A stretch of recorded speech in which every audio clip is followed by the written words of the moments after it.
기대해 나에게 주신 하루를 때론 피곤하고 일어나기 싫고 널 깨우는 알람 소리에 짜증도 나겠지만 안녕하세요. 오늘도 부른 말씀 권순민 목사입니다. 쉬지 않고 나를 지키셨네. 오늘을 나에게 주셨네. 새 말씀 안에 주가 주신 사랑과 은혜와 능력. 오늘 우리에게 주신 하나님 말씀은 사사기 13장 12절에서 14절까지 말씀입니다. 마노아가 이르되 이제 당신의 말씀대로 되기를 원하나이다. 이 아이를 어떻게 기르며 우리가 그에게 어떻게 행하리이까? 여호와의 사자가 마노아에게 이르되 내가 여인에게 말한 것들을 그가 다 삼가서 포도나무의 소산을 먹지 말며 포도주와 독주를 마시지 말며 어떤 부정한 것도 먹지 말고 내가 그에게 명령한 것은 다 지킬 것이니라 하니라. 아멘. 오늘 설교 제목은 이 아이를 어떻게 기르며 행하리이까입니다. 자식은 부모를 닮아서 태어납니다. 그리고 자라면서 부모의 식습관, 생활 패턴, 그리고 신앙까지도 닮아가죠. 부모는 그런 자녀를 보면서 기분이 좋다가도 때로는 소름이 돋을 정도로 두려울 때가 있습니다. 왜냐하면 자녀가 부모의 좋은 면만 닮으면 좋겠지만 부모의 단점 혹은 약점까지도 닮으려 하기 때문입니다. 부모는 그런 자녀를 보면 참 마음이 복잡해집니다. 자식에게 유전자를 물려준 것이 부모이기에 또 자녀들에게 그런 모습을 보여준 것이 부모이기에 과연 누구를 탓할 수 있겠습니까? 그래서 그런 애매한 상황이 되면 괜히 옆에 있는 배우자를 들으라고 이런 말을 합니다. 넌 누구를 닮아서 그렇게 머리가 나쁘냐? 이런 말을 한다고 부모로서 자녀에 대한 책임감이 사라지는 것은 아닙니다. 아무리 마음에 들지 않아도 부모는 자녀의 인생의 큰 지분을 책임져야 합니다. 그래서 저는 이 부모가 된다라는 것은 이중적인 책임을 지고 사는 존재다라고 말씀드리고 싶습니다. 부모는 본인을 위해서도 살아야 하는 존재지만 자녀가 그 인생의 길을 부모가 간 그 길을 사모하고 기꺼이 따를 수 있도록 때로는 귀찮더라도 그런 삶을 지향해야만 합니다. 오늘 본문에도 그런 한 아이의 부모가 되어야 할 한 부부가 등장합니다. 오늘 본문을 통해서 과연 하나님께서 우리에게 가정을 맡기신 이유, 또 우리가 그 부모가 될 때 과연 우리가 그 부모로서의 사명을 어떻게 감당할 수 있는지 한번 살펴보도록 하겠습니다. 오늘 본문은 이 삼손의 부모에 관한 본문입니다. 아마 삼손에 대한 이야기는 익숙하시지만 삼손의 부모에 관한 이야기는 아마 잘 못 들어보셨을 텐데요. 오늘 본문 사사기 13장의 스토리는 대략 이렇습니다. 1절은 이렇게 시작을 합니다. 이스라엘 자손이 다시 여호와의 목전에서 악을 행하였더라. 자, 하나님은 그런 이스라엘을 블레셋의 손에 넘기십니다. 그런데 이후에 마땅히 나와야 할 당연한 문장이 등장하지 않습니다. 어떤 내용입니까? 이스라엘 백성이 하나님께 애통하며 부르짖었다라는 내용이 나오지 않습니다. 이게 무슨 뜻입니까, 여러분? 아무도 회개하지 않았고 또 심지어는 블레셋의 압제에 대한 그다지 큰 불만도 불평도 없었다라는 겁니다. 어쩌면 그것을 오히려 즐기고 있었던 것은 아닌가 싶을 정도로 이스라엘은 지금 하나님과 멀리 떨어져 있습니다. 바로 이때 단지파의 마노아라는 사람이 있었습니다. 그의 가정에는 자식이 없었습니다. 성경은 마노아의 아내가 임신할 수 없는 상태였다라고 말합니다. 그때 하나님의 사자가 그 마노아의 아내에게 나타나 이렇게 말씀합니다. 3절입니다. 여호와의 사자가 그 여인에게 나타나서 그에게 이르되 보라, 내가 본래 임신하지 못함으로 출산하지 못하였으나 이제 임신하여 아들을 낳으리니. 자, 여기 보면 3절과 마찬가지로 마노아의 상태, 마노아의 아내의 상태가 나옵니다. 어떤 상태입니까? 그녀는 임신하지 못함으로 출산하지 못했다라고 이야기를 합니다. 너무나도 당연한 이야기죠. 임신하지 못하면 출산할 수 없습니다. 그런데 성경은 이 당연한 이야기를 매우 강조합니다. 왜일까? 지금 이 마노아의 아내의 불임의 상태는 이스라엘, 그들의 영적 상태를 상징합니다.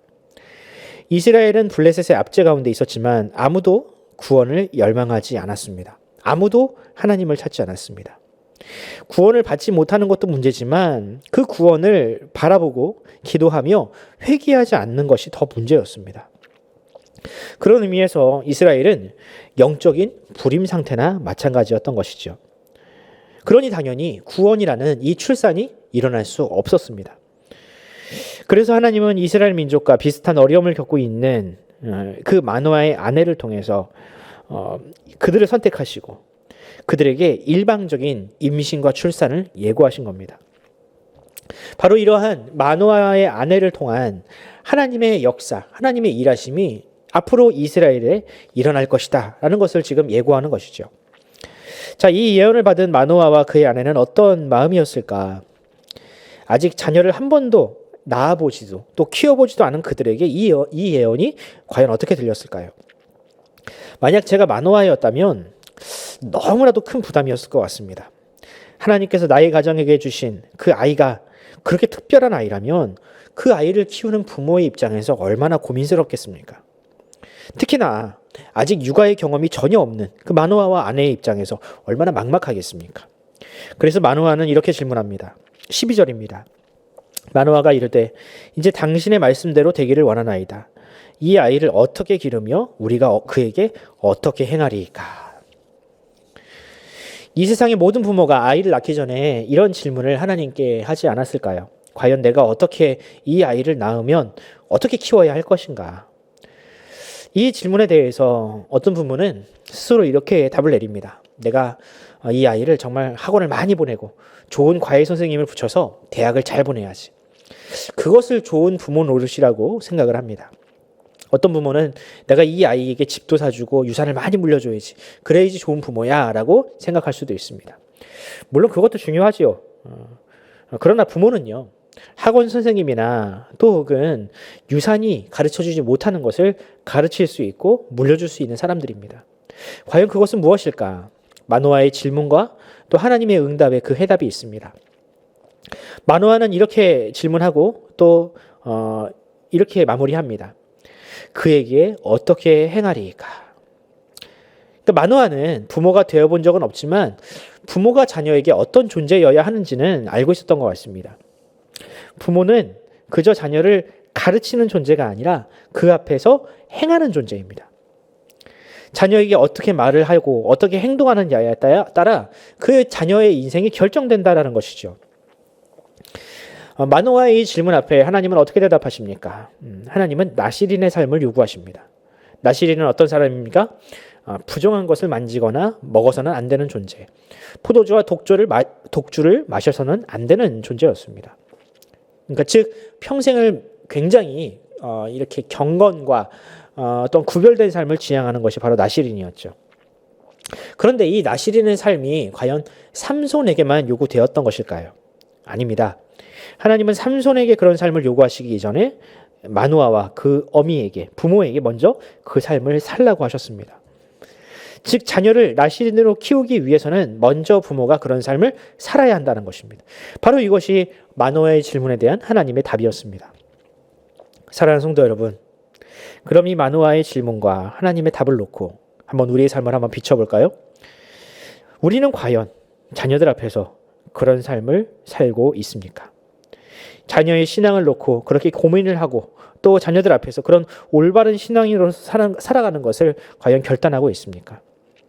그저 입으로만 교회 가라 말씀 보라고 하면서 정작 부모는 그런 신앙의 삶에서 떠나 있는 그런 삶을 우리가 보여주고 있는 것은 아닙니까? 바라기는 우리 푸른 사랑의 교회 성도들은 이 시대의 나시린으로서 살아가길 바랍니다. 자녀들 앞에서 신앙의 우선순위를 잘 지키고 하나님의 말씀에 순종하는 삶을 사시기 바랍니다. 물론 그 삶이 매우 불편하고 또 미련하다는 것을 잘 알고 있습니다. 하지만 그것은 바로 이 부모들에게 우리에게 자녀를 맡기실 때 하나님께서 우리에게 주신 사명입니다. 그러므로 오늘 하루도 자녀들 앞에서 더 나아가서 세상 앞에서 그렇게 구별된 삶, 거룩한 삶, 나시리는 삶을 잘 지켜서 우리 자녀들도 그 삶을 흠모하는 이 세상이 우리를 바라보며 그 삶을 따라가는 그런 거룩한 복의 통로가 되기를 간절히 소원합니다. 기도하겠습니다. 하나님 아버지 은혜와 사랑을 감사합니다. 주님 과거 마노아를 통해서 이스라엘 백성들에게 경고하시고 또한 그들에게 하나님의 백성다운 삶이 무엇인지를 가르쳐 주신 것처럼 주님 우리에게도 그러한 삶의 태도를 지금도 하나님은 우리에게 요구하고 계십니다. 그러나 하나님, 우리는 그 삶을 귀찮아하고 또한 그 삶을 멀리 떠나 있습니다. 때로는 우리 자녀들 앞에서도 그런 삶을 지켜야 하지만 그런 삶의 모범을 때로는 우리가 망각하는 것이 우리의 현재의 모습입니다. 주님, 우리의 이 연약함을 주님께서 아시오니 우리 가운데, 우리 마음 가운데 성령의 능력을 허락하여 주시사 우리가 주님을 따라 그 삶을 우리가 굳건하게 꿋꿋이 그 삶을 지켜나갈 수 있도록 주님 우리에게 은혜를 베풀어 주시옵소서. 특별히 우리 자녀들이 우리의 모습을 쫓아 우리의 좋은 모습만 쫓아서 우리의 신앙과 우리의 경건을 그들이 잘 답습하여서 다음 세대를 이끌어나가는 정말 거룩한 영적인 거장이 될 수 있도록 주님께서 우리 자녀들을 붙잡아 주시옵소서. 감사드리며 우리 구주 예수 그리스도의 이름으로 기도드립니다. 아멘. 사랑하는 성도 여러분, 우리가 함께 기도합시다.